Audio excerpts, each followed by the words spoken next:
Штипските средношколци излегува на улици се закануваат со бојкот на наставата или враќање на стариот начин на превоз до училиштата. Нивните барање се општината да го смени начинот на превоз на учениците кои учат надвор од местото на живење, односно автобусите да ги носат пред училиштата, а не само до автобуската станица до каде е платен, при што учениците мора да се возат и со редовни автобуски линии.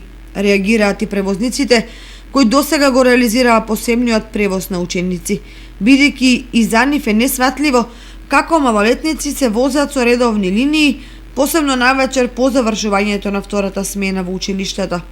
Освен тоа, возниот ред не е координиран со почетокот и завршувањето на училишниот ден. Неприфатливо е со законот да се фаворизираат само неколку компании кои вршат меѓуопштински превоз. Од општина Штип велат дека се обиделе да распишат тендер за превоз на учениците по старите правила, но добиле насока од Бирото за јавни набавки дека законот мора да се почитува. Од околу 370 средношколци што учат во Штип кои користат бесплатен превоз, најголем процент се од општините од Кочанската котлина.